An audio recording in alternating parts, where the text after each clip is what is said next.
अगर आप भी लेना चाहते हैं देश दुनिया की तमाम जानकारी तो आज ही सब्सक्राइब करें हमारे चैनल को। साथ ही नीचे दिए बेल आइकन को जरूर दबाएं ताकि हर अपडेट आप तक पहुंच सके। नमस्कार, प्रभात साक्षी न्यूज़ नेटवर्क देख रहे हैं आप। मैं आपके साथ प्रणव तिवारी। हम मौजूद हैं गोरखपुर महानगर में और जैसा कि प्रभात साक्षी न्यूज़ नेटवर्क की टीम ने हमेशा से आपको अवगत कराया है कोरोना से संबंधित होने वाले संक्रमण को, उससे रोकथाम को, जागरूकता को, तमाम विषयों पे हम लोगों ने काफ़ी संवाद किए हैं, डिबेट्स भी किए हैं और उसी निमित्त आज हम उपस्थित हैं गोरखपुर में और हमसे खास बातचीत करेंगी मनोवैज्ञानिक हैं, नाम है डॉक्टर स्वर्णिम पांडे और वो स्वरित सामाजिक सेवा संस्थान की संचालिका हैं। बहुत बहुत स्वागत है, अभिनंदन है डॉक्टर साहब। नमस्कार, धन्यवाद प्रणव जी। मुझे बहुत अच्छा लग रहा है आज आपसे बात करके, क्योंकि मैं रेगुलरली देखती हूँ प्रभात साक्षी पे आप तमाम मुद्दों पे बात कर रहे हैं, जागरूकता फैला रहे हैं और हर वो मुद्दा उठा रहे हैं जिस पर कई बार ध्यान नहीं जा रहा। तो आपको बहुत बहुत धन्यवाद है इस बात के लिए। और आपके इंट्रोडक्शन में एक बहुत अहम मुद्दा मैं ऐड करना चाहती हूँ अपने बारे में कि मैं मनोवैज्ञानिक हूँ, NGO चलाती हूँ, लेकिन उससे ऊपर मैं एक माँ हूँ। आज जिस विषय पे हम बात करने जा रहे हैं इसको मैंने सिर्फ थियरीज़ में या न्यूज़ में नहीं देखा है, इसको मैं रोज़ जीती हूँ और इनमें आने वाली समस्याओं को मैं खुद महसूस कर रही हूँ। तो आपको बहुत बहुत धन्यवाद है इस बात के लिए। Thank you. बिल्कुल बिल्कुल, आपका भी धन्यवाद। जैसा कि डॉक्टर स्वर्णिम देखा गया है कि कोविड की पहली लहर आई, दूसरी लहर आई, अब जैसा कि तमाम वैज्ञानिक कह रहे हैं कि कोविड की एक तीसरी लहर भी आएगी जो कहीं ना कहीं प्रत्यक्ष या अप्रत्यक्ष दोनों तरीके से बच्चों को प्रभावित करेगी। क्या आप कहना चाहेंगी वह लहर कितना अफेक्ट डालेगी तमाम बच्चों पे या किस प्रकार के लक्षण बच्चों में पाए जाएंगे मानसिक तौर पर, वो थोड़ी सी जानकारी। प्रणव जी, अगर हम बात करें कोविड की, पेंडेमिक की, तो आप पिछले वर्ष से ही देख रहे हैं बच्चों के स्कूल बंद हैं, बच्चों को घर में रहने की हिदायत दी जा रही है। पेरेंट्स नो डाउट शुरू से लेके चिंतित हैं, बच्चों को आसान नहीं है तूफान को घर में समेट कर रखना। बच्चे बिल्कुल घर में रहने वाले बच्चे, आप अगर उनको एक दिन पूरा ये चाहें कि वो घर में रह जाएं तो फिर वो तूफान ही बन जाते हैं। तो बहुत गहरा प्रभाव ऑलरेडी चल रहा है। इसके बाद जब अब ये सिचुएशन आ रही है कि बच्चों पे ही ज़्यादा इफ़ेक्ट आएगा, बच्चों जो तीसरी लहर है, अब तक ये था कि बच्चे इससे सेफ़ हैं, कम इफ़ेक्टेड हो भी रहे हैं तो जल्दी क्योर हो जा रहे हैं। अब जो सिचुएशन है उसके अकॉर्डिंग बहुत ज़्यादा इफ़ेक्ट बच्चों पर ही आना है और वो सबसे वल्नरेबल कैटेगरी है सोसाइटी की। तो ऐसे में आप अंदाज़ा लगा सकते हैं पिछले 1 साल से जो बच्चे स्कूल न जाकर घर में बैठे हैं उन पर क्या इफ़ेक्ट आएगा। एक पैनिक सिचुएशन है, अगर हम कहें तो एक क्या कहूँ मैं, डिप्रेसिव है, डिस्ट्रेस है, कहीं ना कहीं बोर्डम है। बहुत छोटी छोटी प्रॉब्लम्स इतने समय में लगातार बने रहने के कारण बहुत बड़ी हो गई हैं। अगर आप डेटाज देखें, चाहे वो यूनिसेफ की स्टडीज़ हों, चाहे वो अदर स्टडीज़ हैं, इंडियन हैं, वेस्टर्न हैं, ये सारी कहीं ना कहीं ये दिखा रही हैं कि बच्चों में साइकोलॉजिकल वेलबींग डिक्रीज्ड हुई है, कम, मतलब कहीं ना कहीं उनका मानसिक स्वास्थ्य प्रभावित हुआ है। ऐसे में जब एक पैनिक सिचुएशन आ रही है तो और भी ख़राब होने के चांसेस हैं, और भी ख़राब होंगी स्थितियाँ, इसका अंदाज़ा लगाया जा सकता है। इसी क्रम में चूँकि गार्जियन, अभिभावक का एक विशेष रोल होता है, आप भी गार्जियन हैं, अभिभावक हैं अपने बच्चे की, कितना असर डालेगा ये पूरा कोरोना बच्चों के और उनके अभिभावकों के बीच के संबंध में? बहुत ही अच्छा सवाल है और आप खुद अंदाज़ा लगाइए कि अभी हम सिर्फ बच्चों की बात कर रहे थे, स्कूल्स बंद हैं, वहीं ऑफिसेज भी बंद हैं।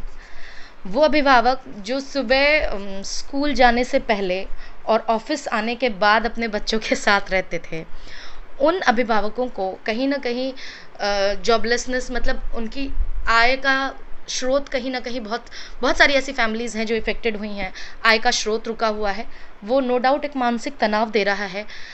पूरे दिन घर में रहना, कोई बदलाव ना आना, ये सारी ऐसी चीज़ें हैं जिनकी वजह से खुद अभिभावक भी तनाव में है। ऐसे में बच्चों का ज़िद करना कि मतलब हम कितनी देर तक घर में रहे, कोई रूटीन नहीं है। भाई, स्कूल सिर्फ ज्ञान नहीं देता, हमारी लाइफ को एक पर्टिकुलर शेड्यूल देता है। बच्चों की भी बात करें और पेरेंट्स की भी बात करें अगर कि एक ऑफिस है तो वाइफ का भी रूटीन है कि हस्बैंड को भेजना है, जो हाउस वाइफ हैं, हस्बैंड का भी रूटीन है कि हमें एक ड्यूरेशन है जब हमें ऑफिस में जाना है, फिर एक पर्टिकुलर शेड्यूल है। ये दोनों एस्पेक्ट, ये दोनों पक्ष की बात करूं मैं, बच्चों की भी और पेरेंट्स की भी, तो दोनों पक्ष पूरी तरीके से रैंडम शेड्यूल्स में आ चुके हैं और उनको खुद को नहीं पता है कि कब सोना है, कब उठना है, कितनी देर तक कौन सा काम करना है, ये सब चीज़ें प्लान्ड नहीं हो पा रही हैं। तो जो स्ट्रेस है वो एक दूसरे पर निकाल रहे हैं।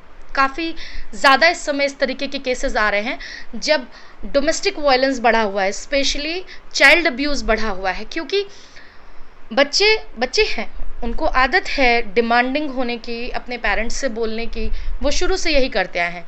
पेरेंट्स खुद इतने डिस्ट्रेस्ड हैं, रिसोर्सेज कहीं ना कहीं कम हैं, ऐसे में उनके लिए भी मुश्किल है उनकी हर डिमांड्स को पूरा करना, तो बहुत ही स्ट्रेसफुल सिचुएशन है।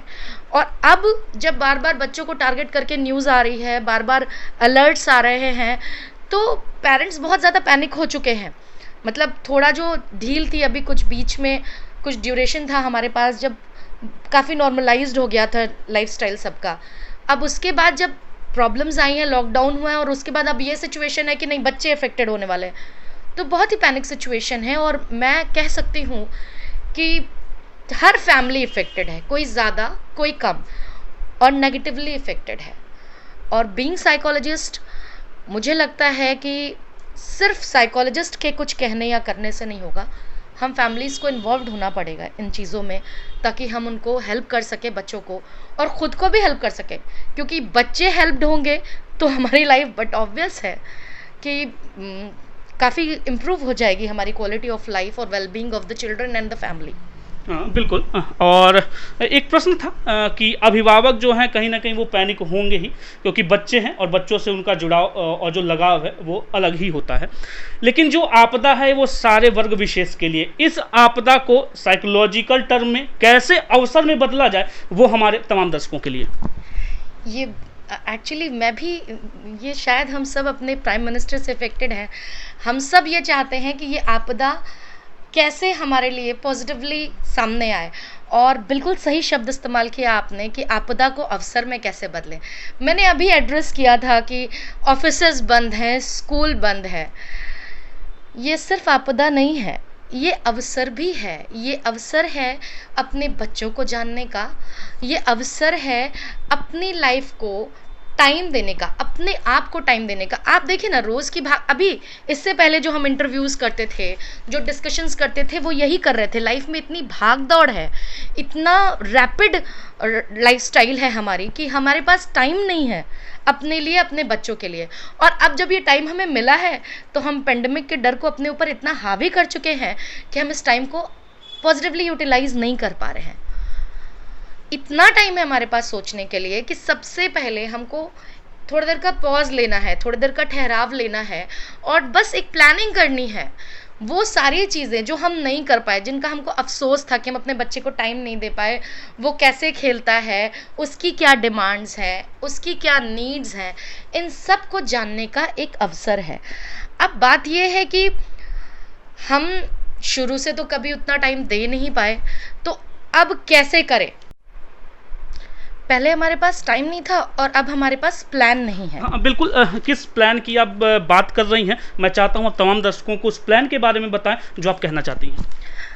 प्रणव जी, प्लान से मेरा मतलब है कि जब हम बच्चे कच्ची मिट्टी होते हैं, हमेशा हमने अपने घरों में सुना है कि जिस रूप में हम उन्हें ढालना चाहें, जैसा हम उन्हें पर्यावरण देते हैं, बिल्कुल वैसे हो जाते हैं बच्चे। तो प्लानिंग बहुत ज़रूरी है। जब हम बच्चों को शेपिंग करने जा रहे हैं, ट्रेंड करने की कोशिश कर रहे हैं, किसी घटना, किसी कार्यक्रम का एक हिस्सा बनाने की कोशिश कर रहे हैं, या उसके अनुसार हम चाहते हैं कि वो व्यवहार करे, एक अनुरूप व्यवहार करे। जैसे पेंडेमिक की ही बात करें तो पेंडेमिक के अनुरूप हमें कुछ व्यवहार की अपेक्षा है अपने बच्चे से, तो हमें उसकी शेपिंग करनी पड़ेगी। उस शेपिंग के लिए पहले हमको खुद तैयार होना पड़ेगा। हमको इस तरीके से उनके सामने बातें रखनी होंगी कि वो उनको समझ भी आए और वो उससे कन्विंस भी हो, और सबसे इम्पॉर्टेंट वो उनके लिए एंटरटेनिंग हो, क्योंकि सबसे बड़ी प्रॉब्लम है इस समय बच्चों के सामने कि वो बोर हो रहे हैं, स्ट्रेस्ड हो रहे हैं, एक पर्टिकुलर एरिया है जिसमें उनको समेट दिया गया है। तो इस समय प्लानिंग ही वो चीज़ है जो शायद हमको बच्चों के करीब ले जाएगी और बच्चों को खुद उनका वेलफेयर समझने में हेल्प करेगी। प्लानिंग से मेरा मतलब है कि उनको कुछ भी कहने से पहले हम कहीं ना कहीं इस बात की तैयारी कर लें कि हमको उन तक क्या मैसेज देना है, क्या करना है और क्या नहीं करना है। हाँ बिल्कुल, इसी क्रम में मैं आपसे जानना चाह रहा था कि जैसे सोशल नेटवर्किंग साइट्स जो हैं वो भी कहीं ना कहीं बहुत इफेक्टिव होते हैं बच्चों के लाइफ के लिए। कई गार्जियंस होते हैं जो उनको रोकते हैं कि नहीं, आपको सोशल नेटवर्किंग साइट्स में नहीं जाना है, आपके जो व्यवहार है उसमें परिवर्तन आ जाता है, आंखों से संबंधित समस्याएं आती हैं। उसके विषय में आप क्या कहना चाहती हैं, कितना कारगर होने वाला है सोशल नेटवर्किंग साइट्स उन तमाम बच्चों के लिए? सोशल नेटवर्किंग साइट अगर मैं बात करूं तो शायद हम सब उसके आदी हो चुके हैं। फिर हम एडल्ट होने के बाद अच्छा बुरा समझने के बाद कहीं ना कहीं एडिक्शन कह सकते हैं उसको किसी हद तक। ऐसे में बच्चे से क्या सिर्फ ये कह देना कि तुम ये नहीं करो, तुम इस पे ज़्यादा टाइम मत दो सोशल नेटवर्किंग पे, काफ़ी है? पेरेंट्स से पूछती हूँ मैं, क्या काफ़ी है? नहीं काफ़ी है। यही मैं बोल रही हूँ कि प्लानिंग करने की ज़रूरत है। हम सिर्फ उनसे ये कह दें ये नहीं करो तो वो और ज़्यादा करते हैं, स्पेशली टीनेजर्स जहाँ ये सबसे ज़्यादा पॉपुलर है सोशल नेटवर्किंग साइट, क्योंकि उनके लिए तो आज फ्रेंड्स को बनाने मतलब फ्रेंड्स बनाने का और फ्रेंडशिप मेंटेन करने का सबसे इफ़ेक्टिव टूल है सोशल नेटवर्किंग। ऐसे में क्या उनसे सिर्फ ये कह देना कि तुम टाइम मत लगाओ सोशल नेटवर्क पे काफ़ी है? नहीं, हम सबसे पहले अपने सेंटेंस को में पॉजिटिविटी लाएं, यानी कि नहीं करो से अच्छा है क्या करो बताएं। हमको किसी भी एज ग्रुप की बात कर रही हूँ मैं, जो बच्चे आपसे कम्युनिकेट करते हैं टू वे, ठीक है, आप कुछ बोलते हैं और उसका रिप्लाई वो भी वर्बली दे सकते हैं, हर उस एज ग्रुप के लिए मैं बोल रही हूँ हम पॉजिटिवली बात करें। क्या नहीं करो से ज़्यादा इम्पॉर्टेंट है क्या करो। क्या करने पे पनिशमेंट देने से अच्छा है कि क्या करने पर हम उसे इंसेंटिव्स दें, रिवॉर्ड दें या वर्बली प्रेज करें। तो हम क्यों ये कहते हैं तुम टाइम मत दो, क्यों नहीं ये कह देते कि इतना ही टाइम देते हो। हम टाइम स्लॉट्स लगा सकते हैं ना कि इतने ड्यूरेशन के बाद यू नीड अ ब्रेक। जब कंप्यूटर पे प्रोफेशनली काम करने वालों के लिए ये गाइडलाइंस हैं कि आप 45 मिनट्स 20 मिनट्स के बाद स्ट्रेच आउट करिए बॉडी को, मसल्स रिलैक्सेशन करिए, थोड़ी देर अपनी आइज़ को ब्रेक्स दीजिए। वही चीज़ों से शुरुआत हम क्यों नहीं बच्चों पे भी करते हैं। और सबसे बड़ी बात, हमने ये तो कह दिया कि तुम सोशल नेटवर्किंग पे टाइम मत दो, ये उसका अल्टरनेटिव भी तो हमें कुछ निकालना होगा ना कहीं हमें शायद ज़्यादा टाइम देने की ज़रूरत है या उनको किसी अदर एंटरटेनिंग एक्टिविटीज़ में इन्वॉल्व करने की ज़रूरत है। और प्रणव जी, सिर्फ नेगेटिव नहीं है social network, I must say this. हम खुद कितनी सारी आपको जानने का basic reason social networking sites ही हैं। और बहुत इन्फॉर्मेटिव है आपका चैनल मेरे लिए, मैं सब्सक्राइबर हूँ आपके चैनल की, तो मेरे लिए तो काफ़ी सारी इन्फॉर्मेशंस का हिस्सा है सोशल नेटवर्क। लेकिन टाइम स्लॉट्स ऑलवेज मैटर। जब हमारी रूटीन एक्टिविटी इफेक्टेड होने लगी हमारी किसी भी तरीके की हैबिट की वजह से, चाहे वो टीवी देखने की हैबिट हो, चाहे वो सोशल नेटवर्किंग पे टाइम स्पेंड करने की हैबिट हो, चाहे वो सिंपल कोई भी ऑब्सेसिव बिहेवियर हो, मतलब डिसऑर्डर्स की अगर बात करें तो चेकर्स होते हैं, वॉशर्स होते हैं, कोई भी ऐसी एक्टिविटी जो आपकी डेली रूटीन को इफेक्टेड कर रही है, वो रोकने की ज़रूरत है। लेकिन हम रिस्ट्रिक्टेड कर देंगे तो ऑलरेडी 4 दीवारी में बच्चे हैं, उसमें भी हमने रिस्ट्रिक्शन लगा दी तो फिर कहीं ना कहीं हम उनको और ज़्यादा पजल्ड कर रहे हैं और ज़्यादा स्ट्रेस की तरफ ढकेल रहे हैं। हम कुछ रूल्स भी बना सकते हैं ऑनलाइन नेटवर्किंग साइट्स के लिए कि आप पासवर्ड्स न शेयर करें, उनको सिक्योर करें, उनको मतलब अगर वो इन्वॉल्व है ही तो उनको ये तरीके बताएं ना कि कैसे यूज़ करना है, क्या यूज़ करने से उनको प्रॉब्लम आ सकती है। उनके सामने बहुत सारे एग्जाम्पल्स दिए जा सकते हैं कि ये चीज़ें की जा सकती हैं। यानी अगर हम अपनी बात करें, हमारे बचपन में हमारी नानी दादी तमाम फैमिली मेम्बर्स जो ओल्डर्स होते थे वो हमको कोई भी चीज़ सिखाने के लिए कहानियाँ सुनाते थे किसी और के एग्जाम्पल से, कोई पुराने तरीके से कि रोड पे कैसे चलना चाहिए, बच्चों से स्ट्रेंजर्स से बात करना, अजनबियों से बात करनी नहीं चाहिए या चीज़ें नहीं लेनी चाहिए लोगों से, ये कहानियों के माध्यम से हमने सीखा है। बिल्कुल बिल्कुल, जैसा कहा भी गया है कि जैसे जो सोशल नेटवर्किंग साइट्स है, अगर आप व्यवहारतम देखती हैं कि अगर व्यवहार के लिए उपयोगी है, बिल्कुल उसका आप फॉलो करें। कोई मोटिवेशनल थॉट्स हैं, कोई डांसिंग के क्लासेस चल रहे हो, कोई सिंगिंग के क्लासेस चल रहे हो, आप उसको बखूबी निभा सकते हैं। इसी क्रम में मेरा एक और प्रश्न था आपसे कि बहुत ऐसे बच्चे होते हैं और घरों में पाए भी जा रहे हैं जिनकी मानसिक स्थिति सही नहीं है, वो अपनी बातें नहीं कह पा रहे हैं। उन तमाम बच्चों के लिए जो एक चैलेंज है अभिभावकों के लिए, वो कैसे डील करें उन बच्चों की जो तमाम ऐसे संक्रमित अगर हो जाते हैं लेकिन अपनी बातें न कह पाएं, वो बच्चे कैसे अपने अभिभावक से एक अच्छा संबंध बना के और अभिभावक उन बच्चों से अच्छा संबंध बना के संक्रमण पे रोक लगा सकता है? ये बिल्कुल सही क्वेश्चन है कि अभिभावक क्या कर सकते हैं, बच्चे क्या कर सकते हैं, ये तो हमें उन्हें बताना है। काम अभिभावक के ऊपर ज़्यादा है और अभिभावक सिर्फ माँ तक सीमित नहीं है, परिवार का हर वो सदस्य जो जिससे बच्चा इंटरैक्ट करता है, बातचीत करता है, हर वो सदस्य संदेशवाहक हो सकता है। सब मैंने कहा ना, पॉजिटिवली हैंडल करते हैं। हर वो एक्टिविटी जो संक्रमण से दूर रखने में बच्चे को मदद कर सकती है, उसको प्रेज़ करना है। जैसे फॉर एग्ज़ाम्पल हम छोटा सा एक एक्टिविटी कर सकते हैं कि बच्चे को फॉर एग्ज़ाम्पल तुमने जो बच्चा घर में दिन में सबसे कम बार मुंह पर हाथ लगाएगा, हम मना करते हैं कि मुंह को हाथ से मत छूइए इस समय या बार बार अपने हाथ धुलिए।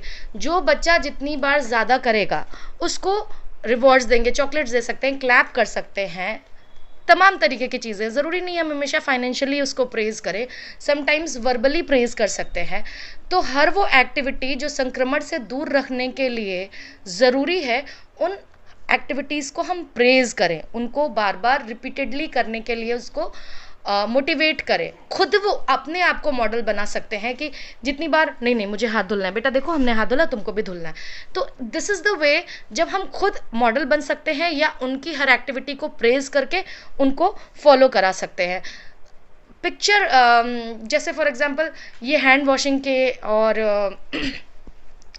सैनिटाइजेशन के, मास्क वेयरिंग के, इन सारी चीज़ों के हम उनसे पिक्चर ड्रॉ करवा सकते हैं। एज ग्रुप वाइज अलग अलग तरीके हो सकते हैं कि उनको पिक्चर ड्रॉ करा सकते हैं, उनको इससे रिलेटेड स्टोरीज़ बता सकते हैं इन तरीक़ों। या जो भी कोविड इन्फेक्टेड लोग हैं अगर उन हमारी जानकारी में है तो उनसे उनका टेलीफोनिक कन्वर्सेशन करा सकते हैं।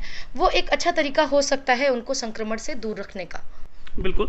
इसी क्रम में एक प्रश्न और था कि कैसे डॉक्टर स्वर्णिम आप एज ग्रुप वाइज डिसाइड करेंगी। मैं चाहता हूं कि आप मुझे बताएं, मेरे चैनल को बताएं कि कैसे वो तमाम एक्टिविटी होंगे या कोई ऐसे चार्ट हैं, चार्ट की प्रिपरेशन है कि वो बच्चों को बताया जाए, उस चार्ट को फॉलो कराया जाए जिससे बच्चे घर में रह के बिना पैनिक हुए तमाम एक्टिविटीज़ को कर पाएँ। प्रणव जी बिल्कुल सही कहा आपने कि एज ग्रुप वाइज हमें डिसाइड करना होगा कि एक्टिविटीज़ बच्चों के साथ क्या की जाए। हर एज ग्रुप की अलग अलग प्रॉब्लम्स हैं। कुछ पेरेंट्स इस बात से परेशान हैं कि बच्चे खेलने के लिए परेशान कर रहे हैं, कुछ पेरेंट्स इस बात से परेशान हैं कि बच्चे बहुत ज़्यादा एग्रेसिव हो गए हैं, या जैसा आपने कहा बहुत ज़्यादा टाइम सोशल नेटवर्किंग साइट पे दे रहे हैं। तो सबके लिए एक ही पैटर्न नहीं हो सकता है, एक ही सोल्यूशन नहीं हो सकता है। अगर बहुत छोटे एज ग्रुप की बात करें, बेबीहुड की बात करें, तो उस एज ग्रुप के लिए हमें सिर्फ उन्हें एंगेज्ड करना है, क्योंकि उस एज ग्रुप की सबसे बड़ी प्रॉब्लम ये है कि ये सबसे क्रूशियल टाइम है जब बच्चे बहुत ज़्यादा डेवलप कर रहे होते हैं, जितना ज़्यादा इंटरैक्ट करते हैं। जैसे हम बार बार कहते हैं बच्चों को पार्क में लेके जाइए, ज़्यादा से ज़्यादा आउटडोर चीज़ों से अवगत कराइए ताकि बच्चा सीखे। अब ऐसे में जब हम बाध्य हैं बच्चे को लेकर घर में रहने के लिए, तो हमको उस घर में ही मैक्सिमम एक्टिविटीज़ में इन्वॉल्व करना होगा बच्चों को। एक चीज़ यहाँ मैं ज़रूर ऐड करना चाहूँगी कि कम से कम 20 मिनट की एक्टिविटी हम हर रोज़ अपने बच्चे के लिए डिसाइड करें। 20 मिनट मिनिमम है, आप मैक्सिमम जितना टाइम दे सकते हैं दीजिए, लेकिन कम से कम रोज़ 20 मिनट का टाइम तो अपने बच्चे को दीजिए, जो सिर्फ आपके बच्चे के लिए है और उसके डेवलपमेंट के लिए है, उसके वेलफेयर के लिए है। बच्चे की बात अभी मैंने कही कि छोटा बच्चा है, उसको हमको जितना हो सके उतना एक्सपोजर टू द वर्ल्ड करना है। तो अगर हम बाहर नहीं ले जा सकते तो बाहर की दुनिया को घर में ले आए, यानी पिक्चर्स के माध्यम से, बुक्स के माध्यम से, उसके छोटे मोटे खिलौने, घर में जो भी चीज़ें अवेलेबल हैं, वो बर्तन हो सकते हैं, वो खिलौने हो सकते हैं, उन सब से उसको अवगत कराएं कि ये है बेटा, ये है। आप वर्बली बोलिए, हो सकता है वो नहीं बोल सकता, लेकिन कहीं ना कहीं आप उस कम्युनिकेशन को प्रोग्रेसिव बना रहे हैं। जितनी बार आप उसको रिपीटेडली उस ऑब्जेक्ट से या उस वस्तु से अवगत कराएंगे, उतनी बार वो सीखता है और मैच्योर होता है। नॉइजेस निकाल मतलब वॉइसेस निकाल सकते हैं हम अलग अलग जानवरों की, या जैसा भी हमने कहा कि मोबाइल फ़ोन इतनी भी बुरी चीज़ नहीं है, उनके माध्यम से भी हम बहुत सारी चीज़ें, जानवरों की आवाज़ें उनको सुना सकते हैं। बर्तनों की आवाज़ों से, चम्मच से, थाली से हम उनको आवाज़ें निकाल के कुछ यूनिक म्यूज़िक जैसा महसूस करा सकते हैं। कलर्स से अवगत करा सकते हैं। इस तरीके की तमाम एक्टिविटीज़ हम उनको कर सकते हैं। अगर वो समझने लायक हैं तो हम उन्हें कहानियाँ सुना सकते हैं, उनके एक्सप्रेशंस को रिफ्लेक्ट कर सकते हैं, यानी वो जो भी एक्सप्रेशन कर रहे हैं सामने, उनका ही एक्सप्रेशन उनको हम उनकी नकल करके उनको दिखा सकते हैं। उनको काफ़ी मज़ा भी आता है इसमें, और उनके लिए एक लर्निंग भी होती है। ये इमोशनल डेवलपमेंट का भी स्टेज है, तो जितने ज़्यादा एक्सप्रेशन से वो अवगत होंगे, उतना ज़्यादा उनका डेवलपमेंट अच्छा होगा। ये हो गया हमारे छोटे बच्चों के लिए। इसके ऊपर आगे हमारे यंग एज के बच्चे, यानी वो स्कूल गोइंग बच्चे जो टीन एज से कम हैं और बेबीहुड से, यानी स्कूल स्टार्टअप है उनका और वो अभी टीन एज तक नहीं पहुँचे हैं। ये हमारी साइकोलॉजिकल भाषा में इसको गैंग एज भी कहते हैं। ये सबसे एक्टिव एज ग्रुप है फिज़िकली। अब इस एज ग्रुप को घर में बांधना इतना आसान नहीं है, तो इस एज ग्रुप के लिए हमें फ़िज़िकल एक्टिविटीज़ ज़्यादा करनी होगी, यानी उनसे डांसिंग कर सकते हैं उनके साथ, म्यूज़िक या गाना। जैसे हमारे घर में लाइट चली जाती थी, तो याद करिए सबसे ज़्यादा वही एज ग्रुप होता है जो काफ़ी एक्टिवली पार्टिसिपेट करता है, क्योंकि वोकेबलरी भी इस एज में बहुत डेवलप कर रही होती है, तो काफ़ी हेल्पफुल होता है। हम उनके साथ कोई भी म्यूज़िक गेम खेल सकते हैं, डांस करा सकते हैं। योगा, हमारी अपनी फैमिली की हम बात करें तो हम उस एज ग्रुप में हमारे नाना जी हमें छत पे ले जाके हर 15 मिनट का योगा कराते थे, and that was quite relaxing and refreshing. तो इस तरीके की एक्टिविटीज़ हम बच्चे के साथ कर सकते हैं। इस एज ग्रुप के साथ ज़रूरी बात यह भी है कि हम उन्हें सुने, क्योंकि अब ये बात करना सीख गए हैं, इनके पास बहुत सी प्रॉब्लम्स हैं, यकीन मानिए। तो इनकी बात सुने, इनसे पूछें कि इन्हें क्या समस्याएं आ रही हैं, और झूठे वादे नहीं करें कि नहीं बस कुछ दिन की बात है, बिकॉज़ हमें भी नहीं पता कि कितने दिन की बात है। लेकिन उन्हें अवगत कराएं कि क्यों ये ज़रूरी है, कितना ज़रूरी है। उन्हें स्टोरीज़ के माध्यम से, एग्जाम्पल्स के माध्यम से उनको अवगत कराएं। और यही वो एज ग्रुप है जिसको हैंड वॉशिंग के लिए, मास्क वेयरिंग के लिए हम इंसेंटिव्स दे सकते हैं, रिवॉर्ड्स दे सकते हैं। ये एज ग्रुप बहुत जल्दी सीखता है, ये क्विक लर्नर्स हैं और ओबीडियंट भी होते हैं अगर हम इन्हें पॉजिटिवली हैंडल करें। गैंग एज को सबसे ज़रूरी है कि फ़िज़िकली हम इंगेज्ड रखें। अगर वो फिज़िकली इंगेज्ड हैं तो वो आपको मेरी एक्सपेक्टेशन है कि कम परेशान करेंगे। तीसरा एज ग्रुप है टीन एज ग्रुप।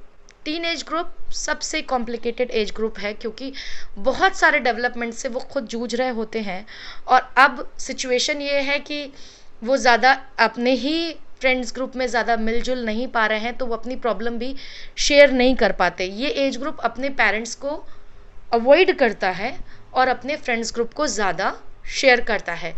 तो इस एज ग्रुप के लिए चैलेंजिंग सिचुएशन है काफ़ी, और पेरेंट्स के लिए चैलेंजिंग ये है कि कहीं ना कहीं पेरेंट्स सोच रहे होते हैं कि अब आप बड़े हो गए हैं, आपको आइडियली बिहेव करना है, मैनर्स होने चाहिए, and they are restless, they are aggressive now, क्योंकि वो बहुत ज़्यादा बाध्य महसूस कर रहे हैं अपने आप को। एक घर में रहना किसी के लिए भी आसान नहीं है। इस एज ग्रुप को जो ऑलरेडी इतनी सारी फिजिकल और साइकोलॉजिकल चैलेंजेस से जूझ रहे हैं बच्चे, इनके लिए और ज़्यादा मुश्किल है। इनके लिए हमें मेंटली भी इन्वॉल्व होना पड़ेगा, यानी कि हमें इनके थॉट्स को समझना पड़ेगा। एम्पैथाइज हमारे साइकोलॉजिकल टर्म्स हैं। एम्पैथी का मतलब होता है कि आप उसके जूते में अपना पैर रख कर देखिए, उसकी स्थिति को समझने की कोशिश करिए। उनसे पूछिए कि उनको क्या समस्याएं आ रही हैं, क्या दिक्कतें आ रही हैं, और उसके अनुसार ये इस एज ग्रुप को ही सबसे ज़्यादा ज़रूरत है पॉजिटिव कमांड्स की। जितना आप नेगेटिव कमांड देंगे, और कमांड गलत वर्ड होगा शायद, कम्युनिकेशन सही वर्ड होगा, यानी हम उनसे संवाद करें, ना कि उन्हें इंस्ट्रक्शंस दें। हम उनसे ही देखें, उनके ही सॉल्यूशन, उनके ही सजेशंस उनको रिफ्रेम करके बताएं। यानी कि ये नहीं करो से ज़्यादा अच्छा है ये करो। ठीक है, तुम्हें पसंद है सोशल नेटवर्किंग साइट, थोड़ा टाइम टू टाइम थोड़ा हमें भी टाइम दे दो। ठीक है, थोड़ा अपने, जैसे आपको याद होगा आपके स्कूल टाइम्स में भी हुआ होगा कि अपने बारे में 5 अच्छी बातें बताइए, 5 बुरी बातें बताइए, कोई ऐसे राइटिंग हो सकती है। इस तरीके की एक्टिविटी में हम उनको इन्वॉल्व कर सकते हैं। और सबसे इम्पॉर्टेंट एक्टिविटी है जिसकी वजह से ये बच्चे इतना परेशान हैं, वो है शेड्यूल, ऑर्गेनाइज शेड्यूल। तो हम उनसे चार्ट बनवा सकते हैं डे टू डे एक्टिविटी का, कि मतलब एक टाइम टेबल बनाते थे ना हम बचपन में अपनी पढ़ाई के लिए, पूरे दिन की रूटीन का उनसे टाइम टेबल, और उन्हीं की हेल्प से, हम नहीं बनाएंगे, वो बनाएंगे। सजेशन या कुछ आइडियाज़ होंगे जो हम उसमें ऐड कर सकते हैं। म्यूज़िक में इन्वॉल्व कर सकते हैं, डांसिंग में इन्वॉल्व कर सकते हैं। जितना हो सके उनको उनकी लाइफ पे खुद कंट्रोल करने का मौका दें। क्योंकि अच्छी बात यह है कि बच्चे घर में हैं, यू कैन विजिलेंट देम, आप उनको देख सकते हैं, ऑब्जर्व कर सकते हैं। ऐसे में अगर हम उन्हें ट्रेंड कर रहे हैं उनके वेलफेयर के लिए, तो ये गोल्डन अपॉर्चुनिटी है, आई मस्ट से दैट।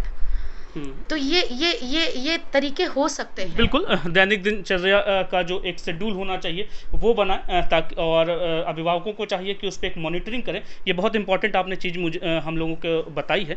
इसमें सबसे इम्पॉर्टेंट चीज़ है डॉक्टर स्वर्णिम कि मनोवैज्ञानिक तौर पे उन लक्षणों के बारे में चर्चा करना कि क्या सबसे महत्वपूर्ण लक्षण है कि बच्चा हमारा किस स्थिति से गुजर रहा है, उस पर चर्चा करना। वो लक्षणों के बारे में हमारे तमाम दर्शकों को आप थोड़ी सी जानकारी दें।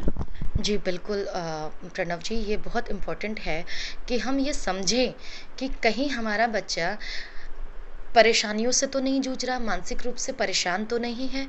और हर बच्चा सिम्टम देता है।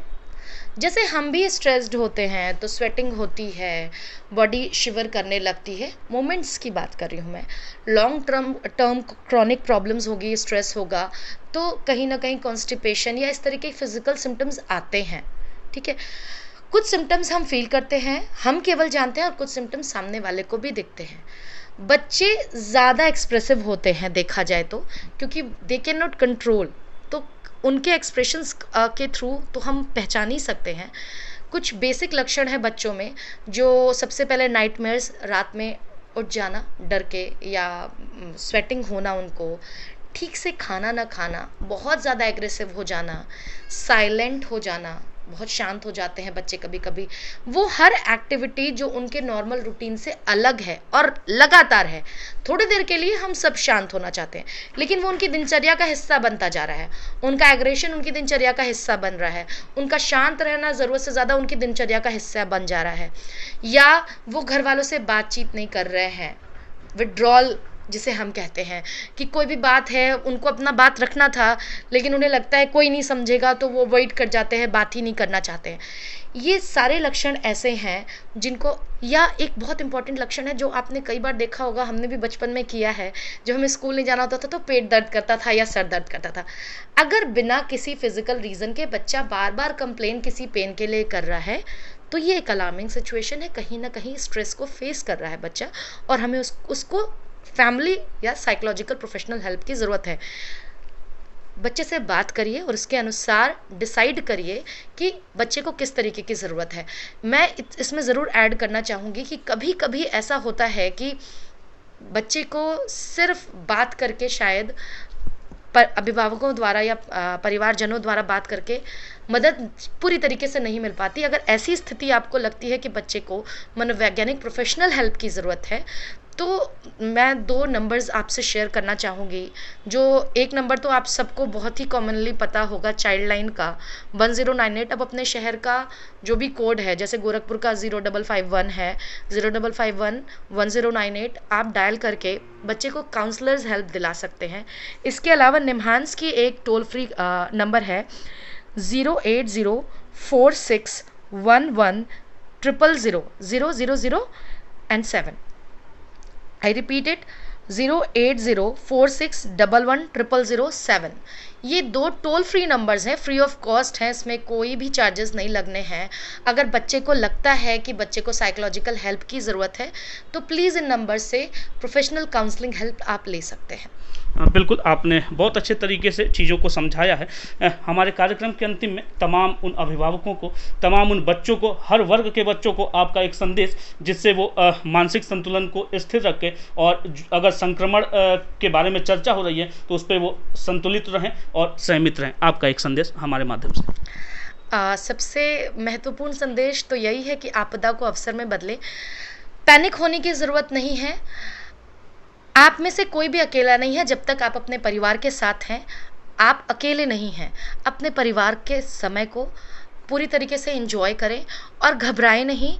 अपने आप को एंगेज रखने का अच्छा मौका है अपने तरीके से, तो ज़रूर अपने आप को एंगेज रखें और परिवार के साथ जितना हो सके उतना समय व्यतीत करने की कोशिश करें।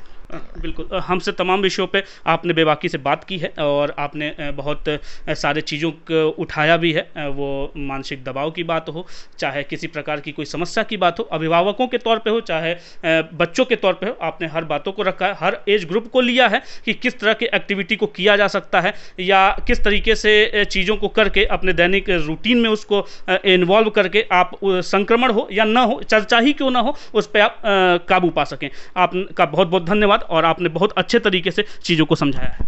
Thank you so much Pranav ji, धन्यवाद। आप थी डॉक्टर स्वर्णिम पांडे, मनोवैज्ञानिक। आपने बहुत अच्छे तरीके से बच्चों की बात हो, अभिभावकों की बात हो, अभिभावक और बच्चों के बीच के संबंध की बात हो, किस तरीके से डील किया जाए, इन तमाम विषयों पे अपनी बातें रखी है। और प्रभासाची न्यूज़ नेटवर्क की टीम ने भी हमेशा से कोशिश की है कि कोरोना जो एक महामारी है वर्ग विशेष के लिए नहीं है और जो तीसरी लहर है वो बच्चों पे प्रभावित करेगी, ऐसा वैज्ञानिकों का कहना है। लेकिन हम उससे पहले से ही सतर्क रहें, इसके निमित्त हम लोग लगातार संवाद कर रहे हैं। डॉक्टर्स की टीम है, हमारे पास मनोवैज्ञानिक है, हम उनसे लगातार बात कर रहे हैं और अपने माध्यम से लोगों को जागरूक करने की कोशिश कर रहे हैं। गोरखपुर से प्रणव तिवारी, प्रभासाची न्यूज़ नेटवर्क।